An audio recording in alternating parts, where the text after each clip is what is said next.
नमस्कार दोस्तों। भारत एक ग्लोबल इकोनॉमिक पावर बनने की ओर बढ़ रहा है, लेकिन इस चमकते भारत की ग्रोथ स्टोरी के पीछे लाखों आउटसोर्सिंग कर्मचारी का संघर्ष छुपा है। मध्य प्रदेश में हजारों लोग सरकारी दफ्तरों, अस्पतालों, बिजली विभाग, सफाई विभाग और सिक्योरिटी जैसी जगहों पर काम कर रहे हैं, लेकिन असल में ये सरकार के कर्मचारी नहीं होते।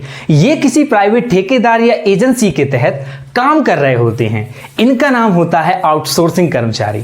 ये सरकार का काम तो कर रहे होते हैं, लेकिन इन्हें सरकारी सुविधाएं नहीं मिलती हैं।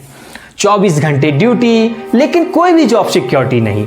इतना ही नहीं, कम सैलरी, कोई मेडिकल सुविधा नहीं और भविष्य भी अंधकार में।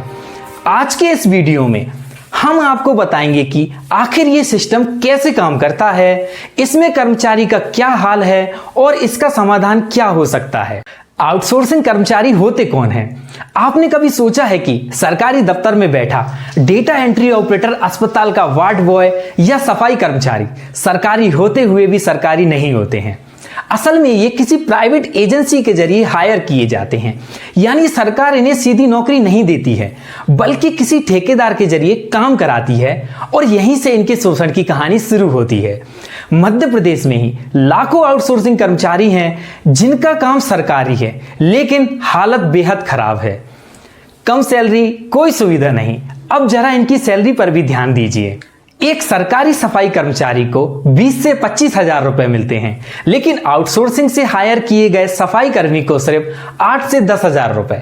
सरकारी कंप्यूटर ऑपरेटर को 30 हजार तक मिल सकते हैं, लेकिन आउटसोर्सिंग ऑपरेटर को सिर्फ 12 से 15 हजार। कोई मेडिकल सुविधा नहीं, कोई पेंशन नहीं और ना ही किसी भी प्रकार की जॉब सिक्योरिटी।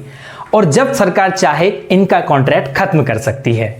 सरकार और कंपनियों का फायदा, लेकिन कर्मचारी की बर्बादी। अब आप सोच रहे होंगे कि आखिर ये सिस्टम है क्यों? असल में सरकार और कंपनियों को इससे सीधा फायदा होता है।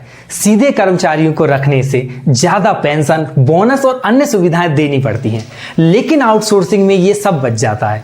सरकारी दफ्तरों में पक्की नौकरी देने की बजाय ठेके पर लोगों को रखकर सरकार अपने खर्चे कम कर रही है। प्राइवेट एजेंसियां भी इन कर्मचारियों का कमीशन खाकर आज करोड़ों का बिजनेस कर रही हैं, लेकिन इसका सबसे बड़ा नुकसान उठाना पड़ता है इन कर्मचारियों को।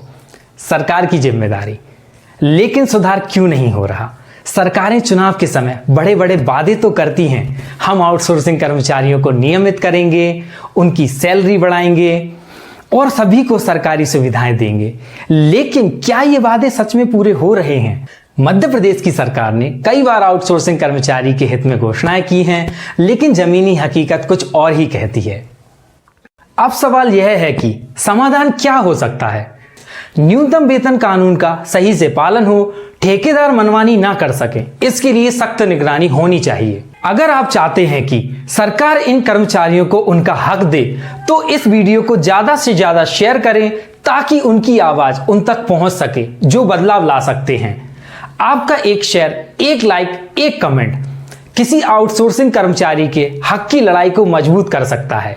अगर आप इस मुद्दे पर अपनी राय देना चाहते हैं तो कमेंट में लिखें, क्या आउटसोर्सिंग कर्मचारियों को स्थायी किया जाना चाहिए? हम मिलकर बदलाव ला सकते हैं। सब्सक्राइब करें आपकी बात चैनल को और जुड़ें हमारे साथ इस सफर में।